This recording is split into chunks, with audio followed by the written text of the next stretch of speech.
오늘 창세기 12장 1절에서 9절 말씀을 중심으로 해서 복의 통로라는 제목으로 우리가 말씀을 같이 살펴보기를 원합니다. 오늘 본문에 보니까 하나님께서 아브라함을 찾아오셔서 세 가지의 복을 약속하셨습니다. 첫째는 내가 너로 큰 민족을 이루어 주겠다, 이렇게 약속하셨습니다. 둘째는 네게 복을 주어서 네 이름을 창대케 하겠다. 세 번째는 내가 너를 축복하는 자를 축복하고 너를 저주하는 자를 내가 저주하겠다, 이렇게 약속을 해주셨습니다.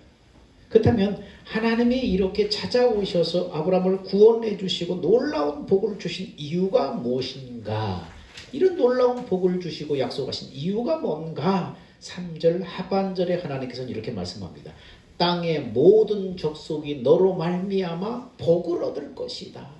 너로 말미암아 복을 받을 것이다. 하나님께서 우리를 구원해 주시고 복을 주신 것은 뭡니까? 복의 통로가 되게 하려고 우리를 구원하시고 우리를 축복하신다는 거예요. 나로 인해서 가정과 교회와 나라와 민족과 열방이 복을 받도록 하게 하시려는 것이 하나님의 계획이라는 것입니다. 모든 그리스도인은 복을 쌓아놓기만 하는 복의 창고, 복의 저장고가 아니라 복의 통로가 되어야 됩니다. 이웃에게 흘러가지 않는, 쌓이기만 하는 그 복은 재앙이 되는 거예요. 그러나 복의 통로가 되면 어떻습니까? 너도 살고 나도 살고 함께 사는 것입니다. 그리고 이 복의 진짜 절정은 뭐예요? 바로 영혼 구원, 구원에 이른 복음에 있습니다. 이것이 진짜 복 중에 복입니다. 그렇다면 복의 저장고가 아니라 복의 통로가 되려면 그럼 어떻게 해야 되는가? 첫 번째는 이웃에 대한 이해를 넓혀야 돼요. 다시 말하면 이웃에 대한 개념을 넓혀야 돼요. 본문 12장 1절에 보니까 너희 고향과 친척과 아버지 집을 떠나, 이렇게 말합니다. 3절에는 뭐라고 말하고 있습니까? 땅의 모든 족속이, 이렇게 말하고 있고 1절과 3절을 서로 이렇게 비교하도록 되어 있습니다. 당시 아브라함에게 이웃은 누구냐면은 고향과 친척과 아버지 집, 이게 이웃이에요. 이웃의 개념이에요. 고향과 친척과 아버지 집. 근데 하나님이 뭐라고 해요? 그것을 떠나라. 고향과 친척과 아버지 집을 떠나라. 그것은 뭡니까? 네가 가지고 있는 이웃에 대한 편협한 개념을 떠나라. 네가 생각하는 내 가족, 내 친척, 내 형제, 이것을 이웃이라고 생각하는 그 개념에서 떠나라. 사람들은요, 다른 사람에게 도움을 주려고 할 때 어떻게 생각합니까? 저 사람은 나와 무슨 관계가 있지? 저 사람이 지금까지 나에게 어떻게 해주었지? 앞으로 내가 저 사람을 도와주면 저 사람이 나에게 어떤 도움이 될지? 여기에 뭡니까? 나 중심. 나 중심. 이것이 나가 중심에 되어 있어요. 하지만 하나님께서는 뭐라고 말합니까? 아브라함에게 땅의 모든 족속이 너로 말미암아 복을 받을 것이라. 관계로 맺어지는 이웃에 대한 개념을 뛰어넘어서 사랑으로 이웃을 만들어라, 지금 말씀하고 있는 거예요. 그러므로 이웃에 대한 개념, 혈연, 지연, 학연을 뛰어넘어서 땅의 모든 족속으로 이웃의 개념을 넓혀 가는 것입니다. 그러므로 나라와 민족과 열방을 품는 그리스도인이 우리는 되어야 되는 것입니다. 어떤 직업이 의사인 어떤 성도가 성경 공부 시간에 나눔을 하는데 그런 나눔을 했습니다. 예수를 믿지 않을 때는 병원에 환자가 들어오면 그것이 다 뭘로 보인다고요? 돈으로 보이더라는 거예요. 사람 한 사람당 얼마, 돈으로 보이더라는 거예요. 근데 예수 믿고 나서 다시 그 사람들을, 손님들을 보니까 인간의 가치, 영혼의 가치가 얼마나 중요한지를 알게 되었고, 이제 환자가 들어오면은 내가 섬겨야 될 영혼, 내가 섬겨야 될 사람이 오는 것으로 여겨지더라는 것입니다.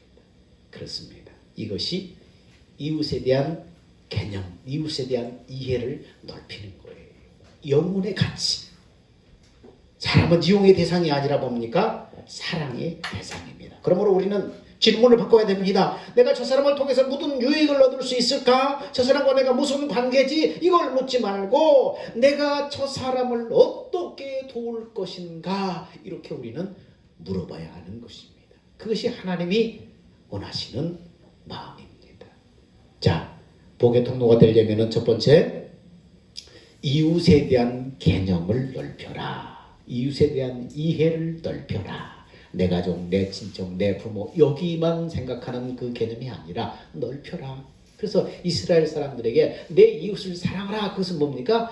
나와 모르는 사람을 말하는 게 아니, 이웃이라는 것은 내 부모, 내 형제, 내 친척, 이것을 그 사람들이 말하는 이웃의 개념이에요. 구약시대 이웃을 사랑하는 말은 그거예요. 근데 하나님은 과감하게 그것을 깨버리는 거예요. 뛰어넘어내는 거예요. 이웃에 대한 개념을 넓혀야 됩니다. 그래야 복의 통로가 될 수 있습니다. 두 번째는 하루하루를 믿음으로 걸어가라. 하루하루를 믿음으로 걸어가라. 여러분, 믿음으로 걸어간다는 것은 어떤 것입니까? 하루하루를 믿음으로 산다는 것은 어떤 것입니까? 12장 1절 하반절에 뭐라고 말합니까? 내가 너에게 보여줄 땅으로 가라. 내가 너에게 보여줄 땅으로 가라. 하나님이 아브라함에게 어디로 가야 될지를 알려주지 않고 앞으로 보여줄 땅으로 가라는, 앞으로 보여줄 텐데 그것을 믿고 가라는 거예요. 어디로 가야 할지를 알려주지 않고 그저 순종하면은 그 걸음을 인도해서 하나님이 약속하신 땅에 너를 들어가게 하겠다는 거예요. 이해할 수 없는 말씀이지만 아브라함은 순종해서 떠났습니다. 그러나 하나님의 인도하심을 따라 가다 보니까 어느덧 약속의 땅에 도착을 했다는 것입니다. 여러분, 그런데 이 부분에서 우리는 하나님의 명령을 아브라함이 듣고 일방적으로 순종했다 이렇게 생각하는데, 근데 말씀을 자세히 읽어보면은요, 하나님의 일방적인 명령이 아니라 아브라함과의 대화를 우리는 발견할 수 있어요. 먼저 하나님께서 아브라함에게 너는 내 본토 친척 아버지 집을 떠나라. 왜요? 내가 너로 큰 민족을 이루려는 계획을 가지고 있다. 그래서요, 내가 너를 복의 근원이 되게 하겠다. 어떻게 해요? 너를 축복하는 자에게 내가 축복하고 너를 저주하는 자에게 내가 저주를 내리겠다. 그러는 목적이 있으실 텐데요, 땅의 모든 족속이 너로 말미암아 복을 받게 될 것이다. 아, 그렇군요. 그럼 떠나겠습니다. 아브라함과 하나님과의 대화였어요. 여러분, 믿음은요, 우리를 그렇게 믿도록 하시는 하나님의 행동이 있습니다. 우리를 믿도록 하시는 하나님의 역사가 우리를 믿음의 사람이 되게 하는 거예요. 그래서 믿음은 뭡니까? 먼저 하나님의 말씀을 들어야 돼요. 듣고 이해하고 그리고 살아가는 것이 믿음이에요. 그래서 듣는 것이 선제되어야 됩니다. 요즘에 산돌방에 묵상들을 보니까 조금 이제 하나님의 마음을 읽어내는 것이 이제 조금 깊어졌어요. 문맥 그대로 보지 않고 그 문맥 속에 숨겨있는 그 하나님의 마음을 읽어내는 것들이 조금 이제 다듬어지기 시작했어요. 그래서 이 사람은 이거를 벌써 읽어내는구나, 이 속에 하나님의 마음을 읽어내는구나, 조금씩 발전이 보이니까 내가 너무 기뻐요. 자, 그렇습니다. 제일 먼저 뭡니까? 하나님의 말씀을 듣는 거예요. 먼저 들어야 돼. 그것이 믿음 생활이에요. 근데 하나님의 뜻을 묻지 않고 듣지 않고 그냥 믿는다는 것은 뭡니까? 그 믿음이 아니에요. 맹신이지 광신이지 믿음이 아니에요. 근데 사람들은 내 마음을 믿는다고 말합니다. 근데 그건 신앙이 아니라 뭐예요? 그건 마인드 컨트롤이에요. 신앙은 내 마음을 믿는 것이 아니라 하나님을 믿는 거예요. 믿음을 주시는 하나님은 우리가 믿음을 가질 수 있도록 나와 대화하시고 나를 가르치시고 나를 훈련하시고 최선을 다하셔요. 그래서 그 믿음에 따르는 결실을 기대하는 거예요. 그렇다면 아브라함이 맺어야 될 결실이 뭔가? 모든 민족이 아브라함을 통해서 복을 받는 거예요. 아브라함을 통해서 하나님을 알게 되고 하나님께 그들이 하나님께 돌아와서 구원받고 하나님의 복을 누리고 사는 것, 그것이 바로 아브라함을 통해서 이루실 하나님의 계획이에요. 결실이에요. 그래서 세상 모든 민족을 구원하는 사명이 지금 아브라함에게 주어진 거예요. 사람들이 나를 통해서 하나님을 알고 사람들이 나를 통해서 하나님 앞에 돌아와서 구원받고, 사람들이 나를 통해서 하나님 앞에 돌아와서 구원받고 복을 받는 것, 복을 누리는 것, 그것이 아브라함에게 주어진 사명이었다는 거예요. 오늘 우리 그리스도인들에게 그런 사명이 주어진 거예요. 근데 아브라함이 이 사명을 감당하려면 먼저 행해야 될 것이 있는데 뭐라고요? 떠나라. 떠나라. 이웃에 대한 편협한 개념에서 떠나라. 주님의 말씀을 따라서 그가 사는 곳에서 떠나는 것입니다. 왜 떠나라고 할까요? 지금 아브라함이 살고 있는 곳은 하나님의 뜻을 이루기에 부적당하기 때문입니다. 앞에 나와 있는 말씀을 다시 한번 적용하면 네가 가진 그 편협한 생각을 가지고는 하나님의 뜻을 이루기에 부적합하다는 것입니다. 하나님은 하나님의 뜻을 이룰 수 있는 좋은 곳을 이미 물색에 도와줬어요. 아브라함이 믿고 떠나면, 버리면 약속의 땅에 갈 수 있고 그곳에서 놀라운 하나님의 계획을 이루게 되는 것입니다. 그래서 떠나라, 버려라, 벗어나라, 뛰어넘어라. 아브라함이 어떻게 갈대아우르를 미련 없이 떠날 수 있었는가? 그것은 떠나라는 하나님의 명령을 들었고, 떠날 때 일어날 하나님의 약속과 떠날 때 얻을 수 있는 결실이 무엇인가를 알았기 때문에 아브라함은 미련 없이 떠날 수가 있었습니다. 근데 중요한 것은 하나님의 명령을 듣고 떠나야 한다는 것입니다. 하나님의 명령을 듣고 그 목적지를 향해 떠나는 사람이 있고, 하나님의 명령 없이 무작정 떠나는 사람이 있습니다. 이것을 알지 못하면 목적지가 어딘지 알지 못한 채 그저 세월에 내 인생을 그냥 맡기는 거예요. 우리는 듣고 떠남으로 분명한 목적을 알고 떠나야 하는 것입니다. 그래서 믿음의 사람들은 하나님의 약속을 듣고 그 약속을 이루기 위해서 떠나는 사람들입니다. 문제는 하나님의 음성을 들을 수 있어야 한다는 것입니다. 하나님의 음성을 들으려면 아브라함과 같이 하나님과 대화하는 법을 알아야 됩니다. 하나님은요, 물불 가리지 않고 무조건 앞으로 돌격 이렇게 외치지 않아요. 무조건 가 그러지 않아요. 하나님은요, 내 말대로 하지 않으면 저주를 퍼붓는 그런 분이 아니에요. 하나님은 우리와 대화하기를 원하시고, 대화를 통해서 이해시키고, 대화를 통해서 우리가 순종하기를 원하는 거예요. 그렇기 때문에 우리는 믿음이 생길 때까지 하나님께 물어봐야 됩니다. 기도할 때도, 말씀을 읽을 때도 자꾸 하나님 앞에 물어야 됩니다. 하나님, 왜요? 어떻게 해요? 그래서요? 그러면요, 자꾸 물어봐야 됩니다. 그렇게 하나님과 대화하다 보면 하나님이 어떻게 말씀하시는지를 알아듣게 됩니다. 그리고 때가 되어서도 계속해서 내 생각과 하나님의 뜻이 다르다면 그때는 못 이기는 척 하나님의 뜻을 따르십시오. 왜요? 내가 보는 안목과 하나님이 보는 안목, 하나님이 보는 안목이 훨씬 훌륭하다는 사실을 여러분 믿으셔야 됩니다. 어떤 자매님이 하나님 앞에 기도하는데 그렇게 기도하더래요. 하나님, 저는 사람 볼 줄 모릅니다. 나는 사람 보는 안목이 없습니다. 그니 하나님이 나에게 적합한 결혼 상대를 인도해 주세요. 그렇게 기도했다는 것입니다. 나는 사람 볼 줄 모릅니다. 내가 어떤 사람을 만날지 분별을 잘 못합니다. 하나님이 나한테 적당한 사람 하나님 보내주시고 인도해 주세요. 그렇게 기도했다는 거예요. 그렇습니다. 지혜로운 기도죠. 내 안목보다 하나님의 안목이 훨씬 더 높다는 거예요. 더 좋다는 거예요. 훌륭하다는 거예요. 그래서 하나님 앞에 여러분 계속 내 생각과 하나님 생각이 부딪힐 때 하나님 앞에 기도해도 하나님 앞에 계속 묻고 대화했는데 불구하고 계속해서 내 것을 버릴 수 없다면은 나중에 어때요? 뭔 얘기인지 하나님한테 순종하라는 거예요. 믿고 순종하라는 거예요. 자, 그러면 어디로 떠나야 되는가? 하나님이 지시하신 땅으로 가야 됩니다. 아브라함은 가족을 이끌고 그 땅으로 미련 없이 갔습니다. 갔더니 하나님은 아브라함을 통해서 하나님의 놀라운 계획들을 이루셨습니다. 떠나야 되는데, 버려야 되는데, 뛰어넘어야 되는데, 그러지 못하는데 나는 세 가지 걸림돌이 있어요. 첫 번째는 왜 그것을 버리지 못하는가? 뛰어넘지 못하는가? 첫 번째는 환경입니다. 그 당시에 아브라함의 나이가 75세입니다. 아유, 이 나이에 내가 무슨, 그러면 못 떠나는 거예요. 아이고, 이 나이에 지금, 그러면 못 떠나는 거예요. 새로운 시도를 못 하는 거예요.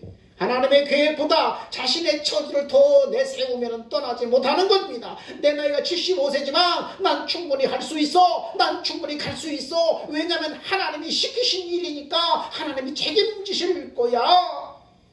그렇게 믿음으로 떠나는, 환경을 떠나는 거예요. 하나님은 불가능이 없으신 전능하신 하나님이에요. 아브라함이 지금 75세인데 지금 떠나라고 하죠. 자, 둘째, 갈대아 우르에 대한 믿음 때문에 못 떠날 수도 있어요. 여러분, 이 미련을 버리지 못하면 가기가 싫어져요. 내가 지금 이 안주하고 있는 거, 정착하고 있는 거, 뭔가 내가 지금 이 틀을 잡고 있는 거, 이 미련을 버리지 못하면 가기가 싫어져요. 떠나기 싫어요. 우리가 미련을 두는 어떤 것보다도 하나님이 주시는 것이 훨씬 멋지고 훨씬 훌륭하고 훨씬 풍성하다는 사실을 믿어야 돼요. 아브라함은 이것을 믿고 떠났던 것입니다. 미련을 우리가 버리고 떠나야 됩니다. 세 번째는 떠나지 못하는 이유가 뭡니까? 앞으로 가게 된 미지의 땅에 대한 불신입니다. 여기보다 거기가 정말로 나을까? 여기보다 지금 거기 그렇게 바꾸는 게 정말 좋을까? 여러분, 앞으로 미래에 하나님이 인도하실 것에 대한 불신입니다. 그러나 성경은 뭐라고 말합니까? 믿음은 바라는 것들의 실상이다. 그렇게 말합니다. 그러므로 우리가 하나님의 계획을 듣기 시작할 때부터 우리는 무엇을 하나님이 어떻게 하실까? 자꾸 기대를 갖고 생각을 해야 돼. 자꾸 기대를 가져야 돼. 그래야만 우리는 우리가 바라는 그 믿음의 실상, 거기에 도달할 수 있는 것입니다. 이 세 가지 때문에 사람들은, 이 세 가지 걸림돌 때문에 사람들은 떠나지 못합니다. 환경 때문에 떠나지 못합니다. 미련 때문에 떠나지 못합니다. 앞으로 가게 될 그 미지의 땅에 대한 불신 때문에 떠나지 못합니다. 아브라함을 보면 우리 뭘 발견할 수 있습니까?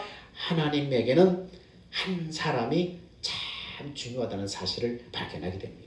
많은 사람이 아니라 하나님의 뜻을 이해하고 순종할 수 있는 한 사람, 바로 그 한 사람을 통해서 하나님의 구원은 시작되고 마침내 이루어지는 것입니다. 그래서 신앙은 남 탓하는 게 아닙니다. 남의 죄는 반망하는 자가 아니라 자기에게 주어진 사명을 이해하고 행동함으로써 하나님의 배 역사에 쓰임 받는 그 한 사람이 되는 것입니다.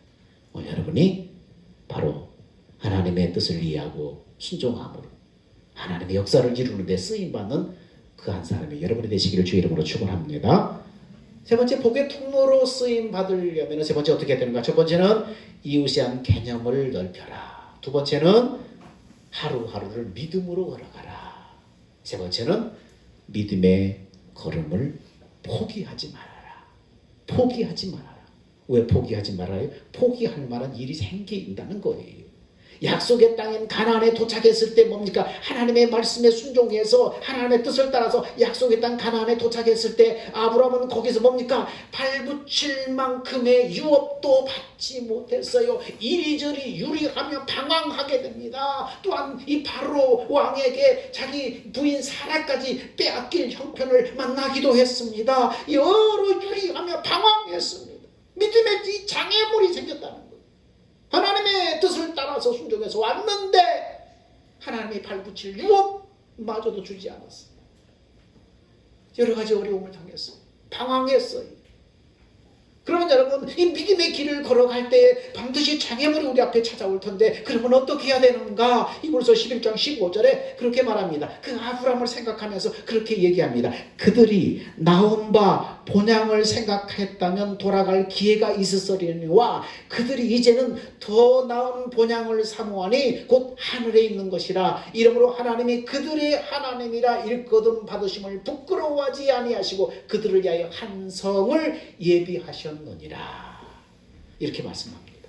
아브라함은 약속의 땅에 도착했지만은 유리하며 방황하기도 했지만은 그럼에도 불구하고 나온 고향으로 돌아가지 않았다는 거예요. 믿음의 길을 포기하지 않았다는 거예요. 그리고 믿음으로 말미암아서 그 믿음의 길을 포기하지 않고 끝까지 가니까 하나님의 은혜로 그 믿음의 걸음을 포기했다니까 그 믿음으로 말미암아 그 아들 아브라함의 후손을 통해서 예수 그리스도가 오셨습니다. 아브라함의 그 후손을 통해서 예수 그리스도가 오셨고 그리고 그 예수 그리스도로 말미암아 땅의 모든 족속이 놀라운 복을 받게 되는 거예요. 영혼 구원의 복을 받게 되는 거예요. 하나님의 나라를 받게 되는 거예요. 여러분, 믿음의 길을 가다가 포기하지 않는 사람이 복의 통로가 됩니다. 많은 사람이 믿음으로 시작했다가 장애물을 만날 때 중간에 믿음을 포기해버려요. 먹고 사는 것 때문에, 직장 때문에, 여러 가지 세상 일을 만날 때 믿음의 길을 포기해버려요. 그러면 하나님의 뜻을 이룰 수가 없어요. 복의 근원이 될 수가 없어요. 여러분, 복의 통로로 살아간다는 것은 쉽지 않습니다. 때로는 오해를 받을 수 있어요. 시기도 받을 수 있어요. 그러므로 희생을 각오해야 됩니다. 그럼에도 포기하지 말아야 됩니다. 그래서 갈라디아서 6장 9절은 그렇게 말합니다. 우리가 선을 행하되 낙심하지 말지니 피곤하지 아니하면 때가 이름에 거두리라. 우리가 하나님의 손을 따라서 하나님의 뜻을 따라서 우리가 믿음의 길을 걸어갈 때 낙심하지 말아라. 어려운 일을 만날 때 포기하지 말아라. 포기하지 마라. 낙심하지 말지니 포기하지 않으면 때가 이름에 거두리라. 결실하게 된다는 거예요. 한 율법사가 예수님에게 질문을 했습니다. 내 이웃이 누구입니까? 당시 유대인들은 가족과 친척까지 내 이웃이라고 생각했어요. 그리고 더 많이 넓게는 자기 민족까지만을 이웃으로 생각을 했습니다. 질문을 받으신 예수님은 선한 사마리아인의 비유를 말씀하시면서 율법사에게 물으셨습니다. 네 생각에는 이 세 사람 중에 누가 강도 만난 자의 이웃이 되겠느냐 물었습니다. 여러분, 율법사는 분명히 내 이웃을 물었는데 예수님은 뭐라고 말해요? 강도 만난 자의 이웃이 누구겠느냐 묻는 거예요. 내 이웃이요. 강도 만난 자의 이웃이 아니라 내 이웃이 누구냐고요. 예수님은 강도 만난 자의 이웃을 말씀했다는 거예요. 내가 아니라 도움이 필요한 사람의 입장에서 이웃을 말씀하신 거예요. 다시 말해서 내 이웃이 누구인지를 묻지 말고 도움이 필요한 사람의 이웃이 되려는 거예요. 그게 바로 이웃사랑이라는 거예요. 이웃은 나를 중심으로 가족과 친척과 민족에 국한되는 것이 아닙니다. 나의 도움이 필요한 사람, 땅의 모든 족속에까지 바로 우리 믿는 자의 이웃이 되어야 됩니다. 그리고 가장 중요한 복음, 영원 구원, 생명 얻는 복음을 바로 그들에게 전해줘야 될 사명이 바로 우리에게 있는 거예요. 그것이 바로 이웃사랑이에요. 사랑하는 여러분, 우리는 복의 통로로 부름받은 사람들이 이웃에 대한 개념을 우리는 넓혀야 됩니다. 하루하루를 보이지 않아도 믿음으로 걸어가야 합니다.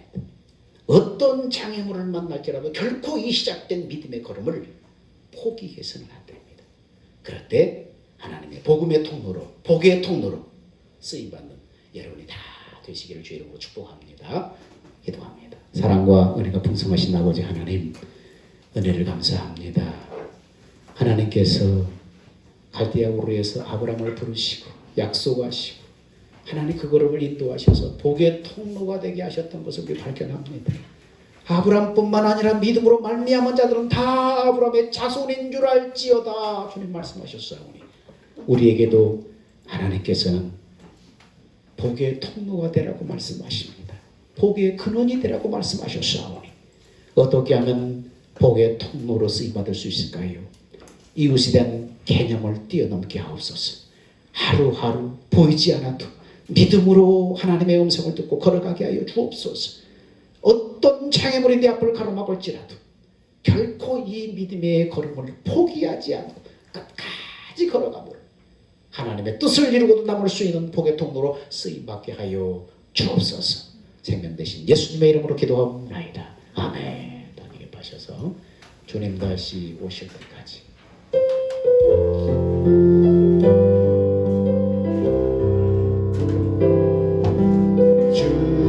주님 다시 오실 때까지 나는 이 길을 가리라. 좁은 길 나의 십자가 지고 나의 가는 길 그대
예수 그리스도의 은혜와 하나님의 만극하신 사랑과 성령님의 내주하시고 교통하시고 인도하심이 이 땅에 사는 동안 복의 통로로 부름받은 사람들, 성도된 저희들이 이웃에 대한 개념을 넓히고 하루하루 믿음으로 걸어가며 어떤 장애물 앞에서도 믿음의 걸음을 포기하지 않고 복의 통로로 쓰임받기 원하는 사랑하는 성도들의 믿음과 그 순종 위에 이제부터 영원 무궁토록 함께 있을지어다. 아멘.